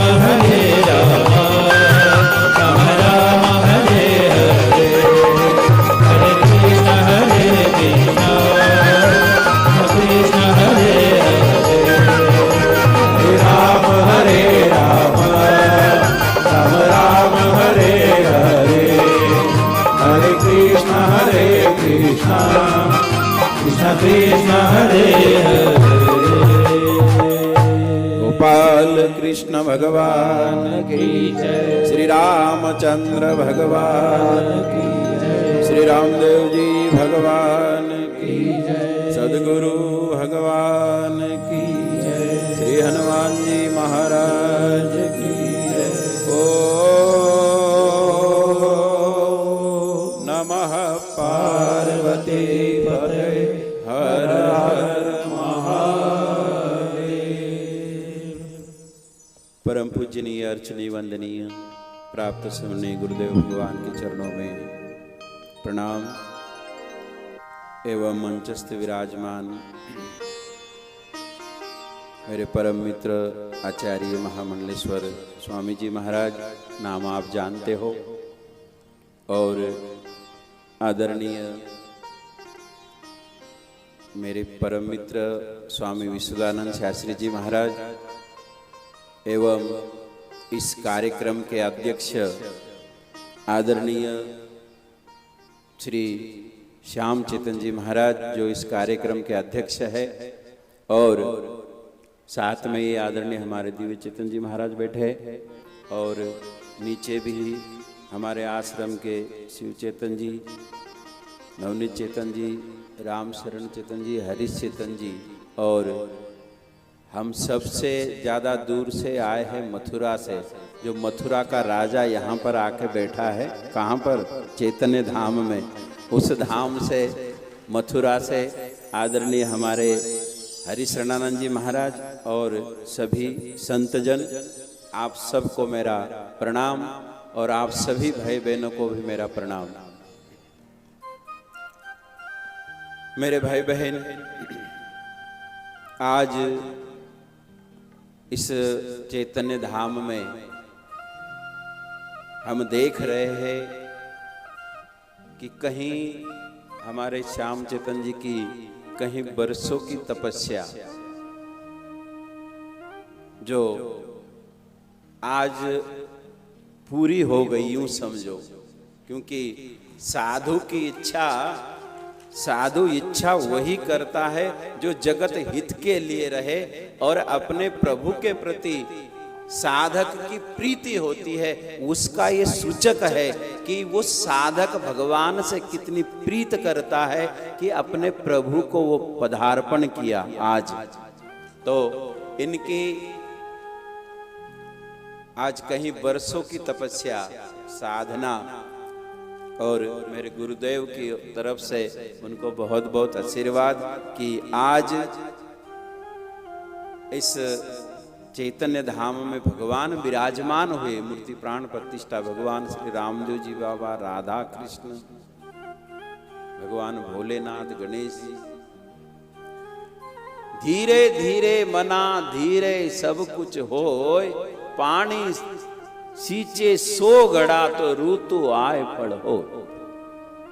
धीरे धीरे कहीं बरसों से, स्वामी जी ने आपको कहा ही कि कहीं बरसों से मन में एक संकल्प हुआ होगा कि यहाँ भगवान का मंदिर होना चाहिए, भगवान के प्रति समर्पित, भगवान के प्रति भजन, ध्यान, भजन, तपस्या, उसका फल आज भगवान श्री राधा कृष्ण विराजमान हुए। मेरे भाई बहन, उनकी तपस्या से कि धीरे धीरे मना धीरे सब कुछ होए, कहीं दिन बीत गए। स्वामी जी ने बड़ा अच्छा सा सब कुछ आपको सुनाया। मुझे तो आज केवल प्रारंभ करना है क्योंकि टाइम हो गया है, और स्वामी जी ने सब कुछ सुनाया। बाकी कल से मैं भी सुनाऊंगा, स्वामी जी भी सुनाएंगे। तो धीरे धीरे मन में धीरे धीरे संकल्प, माळे सींचे सो घड़ा, ऋतु आए फल हो। एकदम से यदि हम कुछ बीज लगाए और तुरंत वो 1 घंटे के अंदर पौधा बन जाए, फिर उसकी बेल चल जाए और फिर उसको फल भी लग जाए। एक माली ने सोचा कि 100 घड़ा एक ही बार दे दूं, लेकिन 100 घड़ा यदि एक बार पानी बीज को दिया जाएगा तो वो बीज क्या होगा, वो पानी से बह के चला जाएगा। इसके लिए रोज भगवान की भक्ति साधना के द्वारा धीरे धीरे मना धीरे सब कुछ। इस सृष्टि में मेरे भाई बहन जब धीरे धीरे सब कुछ होता है और उसका योग्य समय आ जाता है, परमात्मा ने जो निर्धारित किया हुआ समय, और देखिए कितना अच्छा निर्धारित समय आया कि ये 2024 मंगलमय है सबके लिए। इतने दिनों की तपस्या, इतने दिनों का संकल्प, आज हमारे 500 साल का संकल्प, कहीं हमारे कार सेवकों ने बलिदान किया, हमारे संतों ने, आज वो 500 साल का संघर्ष 22 जनवरी को पूरा हुआ। और ऐसा ही संघर्ष हर साधु के जीवन में, तो इनके जीवन में एक कहीं बरसों का संघर्ष कि मैं प्रभु का एक मंदिर बनाऊं। और प्रभु का मंदिर बनाए। मुझे बहुत ज्यादा बोलने की आवश्यकता नहीं है कि किसने क्या दिया, स्वामी जी ने सब कहा। जिन्होंने सब कुछ दिया, उन्होंने ये नहीं सोचा कि पहले मेरी कुटिया आरसीसी बना लूं। सबरी ने भी यही सोचा था कि मेरी झोपड़ी में राम आएंगे और फिर महल बनेगा, तो मेरे राम लला भी टाट में रहे, लेकिन अब टाट में रहे। तो इसी प्रकार से एक कोई संकल्प होता है। तो भगवान का मेरे भाई बहन, ये कहीं हमारे सभी संतों के जीवन में अनुभव है कि आप परमार्थ के लिए, आप लोगों के लिए करो, आप प्रभु के लिए करो। यदि हम प्रभु का मकान बना रहे हैं, प्रभु का मंदिर बना रहे हैं, तो आप भगवान उनकी भी कुटिया बना देंगे। सीधी सी बात। आप किसको कितना महत्व देते हो? यदि भगवान हमारे हैं और यदि हमने केंद्र बिंदु में यदि परमात्मा को रखा है, तो सारी जिम्मेदारी फिर परमात्मा की होती है अपने भक्तों। इसलिए केंद्र में इन्होंने भगवान को रखा कि मेरे भगवान का मंदिर हो। और संत जो है ना मेरे भाई बहन, ये सनातन धर्म की ध्वजा ही फहराना इनका मुख्य धर्म भी है और कर्तव्य भी है। तो इस परिसर में इतना अच्छा ये राधा कृष्ण मंदिर, भगवान भोलेनाथ बाबा जी परिसर में अब एक केंद्र बन गया, आध्यात्मिक केंद्र। संत जो है, साधु वही बनाता है एक आध्यात्मिक केंद्र, जहां पर आप सब लोग वहां पर जुड़े और वहां से आपकी आत्मा का कल्याण हो, ऐसा आपको मार्ग मिले। इसीलिए संत आध्यात्मिक केंद्र बनाता है। बहुजन हिताय बहुजन सुखाय, कहीं लोग हम सोचते हैं कि वहाँ साधु तो खूब पैसा ले रहा, कुछ ये कर रहा है, बहुत कर रहा है, लेकिन उसकी बुद्धि छोटी है। यदि अच्छी रहे ना तो वो यही सोचेगा कि साधु तो अपने लिए कुछ नहीं करता और वास्तविक में कुछ नहीं करता। बापू ने इतनी तपस्या की, 19 साल भगवान को आत्मसात किया, आत्म साक्षात्कार किया, दर्शन किया, वो ज्ञान को उपलब्ध हुए। वो ज्ञान आप और हमको देकर वो वास्तविक अपने ज्ञान में समा गए। तो संत जो है दूसरे के लिए ही करता है। परहित सरिस धर्म नहीं भाई, पर पीड़ा सम नहीं अदमाई। तो संत को दूसरे की पीड़ा होती है, किसकी? समाज की।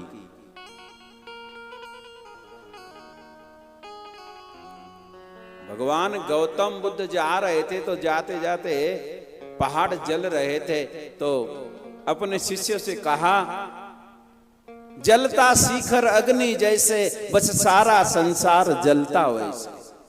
कि ये शिखर जल रहा है, हम देख रहे हैं लेकिन हम कोई बुझा नहीं पा रहे।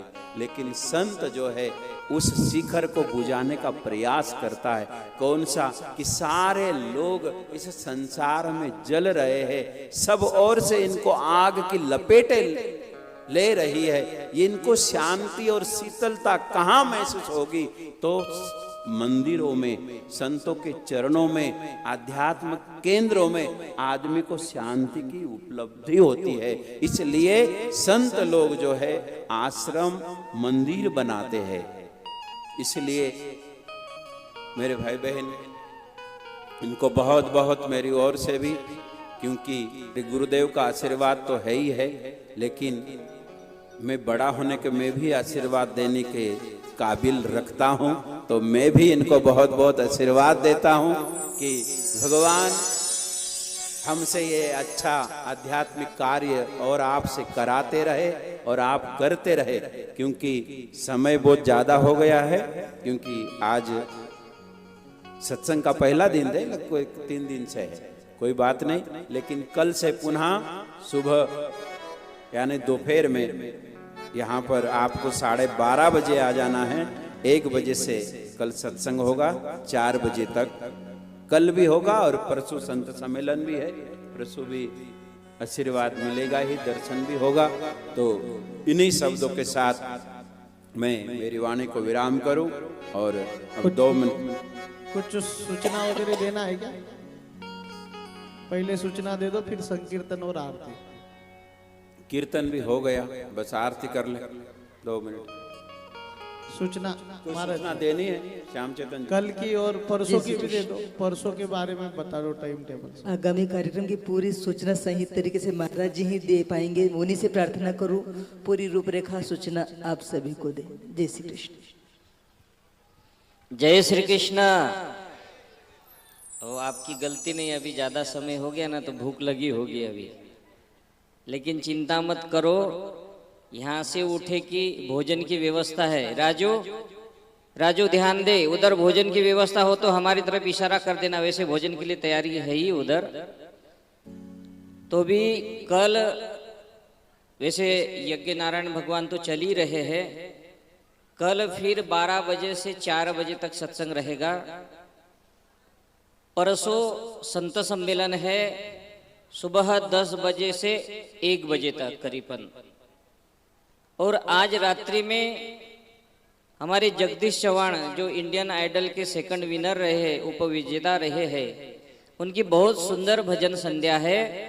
तो आप जितने भी यहाँ उपस्थित है, आप सभी की भोजन की व्यवस्था तो यहाँ है ही, तो आप यहीं रुके, भोजन प्रसाद करके फिर जाए। और मैं सभी से विनंती करूं कि कल पुनः 12 साढ़े 12 बजे यहाँ उपस्थित रहे। और यहाँ जो जितने भी निवासी आए हैं, कार्यालय में हमारे उत्तमराव राठौड़ जी है, हमारे विठल जाधव सर है, उनसे प्रवेश पत्र जरूर ले, ताकि हमको समझे कि यहाँ भोजन व्यवस्था कितनी करनी है। और सत्संग में आने वाले जितने भी हमारे प्रेमी है, उन सभी का शाम को भोजन की व्यवस्था रखी है और सुबह 12 बजे तक भोजन की व्यवस्था यहाँ है। क्योंकि सत्संग चालू होने के बाद में अपन भोजन की व्यवस्था रखे तो थोड़ा सा विघ्न आएगा, क्योंकि यहाँ सत्संग चलेगा उधर भोजन चलेगा। तो सभी से विनती करूं कि 12 बजे तक यहाँ पर भोजन की व्यवस्था रहेगी और पश्चात सत्संग की बाद में यहाँ सभी का भोजन की व्यवस्था है।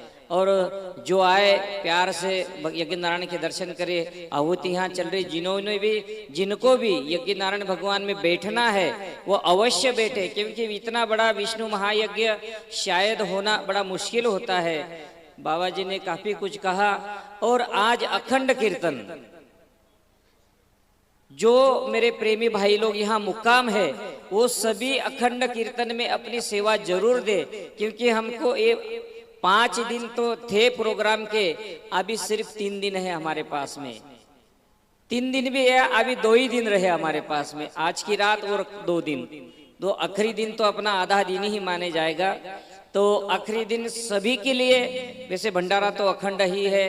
कुछ प्रेमियों ने, कुछ लोगों को ऐसा लगता होगा कि महाराज ने हमको फोन नहीं किया, हम तक पत्रिका नहीं पहुंची। मैं हाथ जोड़कर सभी से विनती करूं, ये प्रोग्राम आपका है, ये सनातन हिंदू धर्म के लिए है। श्याम चैतन्य महाराज आज है कल नहीं है, लेकिन ये मंदिर अखंड रहने वाला है, जो आने वाली संस्कृति को अपना संस्कार देने वाली है। इसलिए ये मैं निमित्त बना हूं, मैं कोई बहुत बड़ा काम नहीं किया है। एक केवल और केवल मेरे गुरुदेव की कृपा और ये बैठे हुए जो सामने हमारे संत है, इनके आशीर्वाद के बगैर मैं कुछ भी नहीं कर सकता। ना कुछ किया ना कर सका, ना करने योग्य शरीर, जो कुछ किया सो हरि किया, ताते भया कबीर। हमारा कुछ भी नहीं है, हम एक निमित्त मात्र है। निमित्त मात्र भव सवे साचिन। मुझे निमित्त बनाया कि ये इतना बड़ा मंदिर बना लिया भगवान ने। इसमें किस किस का योगदान है, कैसे कैसे है। और आज तक मंदिर के लिए किसी से भी हमने पावती बुक फाड़कर वर्गणी नहीं मांगी थी। कोरोना काल में, माफ करना कुछ समय के लूंगा मैं, कोरोना काल में ही वो मंदिर बनना था, लेकिन हमने सोचा कि जो जिंदे भगवान है उन पर आज बड़ा संकट है, अपन मंदिर तो कभी भी बनवा लेंगे। लेकिन कोरोना के समय में गुरुदेव सेवाश्रम ट्रस्ट ने कई हजारों बेघरों को, जो जिनको कोई सहारा नहीं था, उनको एक घास प्रेमाचा अभियान करते हुए एक ऐसी सुंदर नियोजन किया मेरे प्रेमियों ने। उस समय में कहीं मेरे ऐसे प्रेमी थे कि जिन्होंने ये सारा संकल्प देखा, ये प्रोग्राम देखा, तो किसी का जन्मदिन है तो वो पैसा घर में न खर्च करते हुए मुझ तक पहुंचाया कि महाराज जी ये राशन किट 5 हमारे तरफ से दे देना। किसी के शादी की सालगिरह था, जिसको अपन एनिवर्सरी कहते, उन्होंने अपना 2-4 हजार रुपए जितना खर्च करना था वो मुझे अकाउंट पे डाला।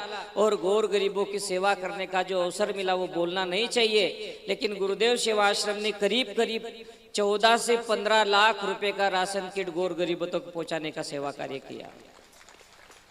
गुरुदेव सेवाश्रम के अनेक सेवा कार्य चलते हैं, अपना नीलेश समय पर बताएगा ही। बेटी बचाओ बेटी पढ़ाओ है, आरोग्य। हाँ, एक और बात कह दूं कि कल से यहाँ पर निःशुल्क आरोग्य शिविर बड़े पैमाने में होने जा रहा है। तो जिनको भी शरीर स्वास्थ्य की कोई तकलीफ हो वो यहाँ अवश्य ले। रक्तदान शिविर रहेगा, जो हमारे युवा है उन्होंने जरूर रक्तदान शिविर करे, जिससे जो जिसकी जीवन की आखिरी में अपना एक बूंद किसी के काम आ जाए, धन्यवाद का पात्र होगा। और धन्यभागी वही है जिनका ब्लड डोनेशन में इतना योगदान बड़ा होता है। अनेक कार्य चलते हैं, तो मैं तो निमित्त बना हूँ। मेरे सारे गुरु भाई जो मुझ पर बड़ा प्रेम रखते, मुझे समय समय पर मुझे एक अपना आशीर्वचन देते रहते हैं, मुझे सपोर्ट देते रहते हैं। और मेरा पूरा जामनेर परिवार, मुंबई परिवार है, संभाजी नगर परिवार है, पाल परिवार है, नासिक परिवार है, पुणे परिवार है, जिनका मेरे पर अथक प्रेम है। और उन सभी के सहयोग से ही आज इतना बड़ा चैतन्य धाम मंदिर का निर्माण हुआ है। तो अधिक न बोलते हुए अभी हम आरती करें और फिर शाम में जरूर हम जगदीश चौहान के भजन संध्या का आनंद ले। जय श्री कृष्ण। भजन संध्या का टाइम, भजन संध्या शाम को भी 8 बजे से। मानसिक आरती यहाँ पर ऊपर है, आरती जलाकर वहाँ संत लोग आरती कर लेंगे। बाकी लोग अपनी अपनी जगह खड़े हो जाएंगे। और मानसिक रूप में हम लोग आरती करेंगे।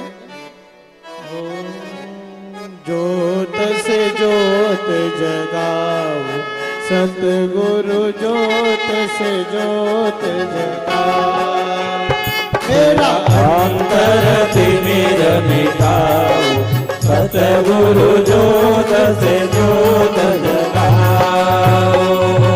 हे योगेश्वर है परमेश्वर, हे ज्ञानेश्वर हे सर्वेश्वर, तुझे तेरे पावर साओ, सतगुरु ज्योत से ज्योत जगाओ। मेरा अंतर तिमिर मिटाओ, सतगुरु ज्योत से ज्योत जगाओ। बालक तोरे द्वार पे आए, हम सेवक तोरे द्वार पे आए, मंगल दरस दिखाओ, सतगुरु ज्योत से ज्योत जगाओ। मेरा अंतर तिमिर मिटाओ, सतगुरु ज्योत से ज्योत जगाओ। शीश झुकाए करे तेरी आरती, शीश झुकाए करे तेरी आरती, प्रेम सुधा बरसाओ, सतगुरु ज्योत से ज्योत जगाओ। मेरा अंतर तिमिर मिटाओ, सतगुरु ज्योत से ज्योत जगाओ। साची ज्योत जगे जो हृदय में, साची ज्योत जगे जो हृदय में, सोहम नाद जगाओ, सतगुरु ज्योत से ज्योत जगाओ। मेरा अंतर तिमिर मिटाओ, सतगुरु ज्योत से ज्योत जगाओ। अंतर में युग युग से सोई, अंतर में युग युग से सोई, राधा शक्ति जगाओ, सतगुरु ज्योत से ज्योत जगाओ।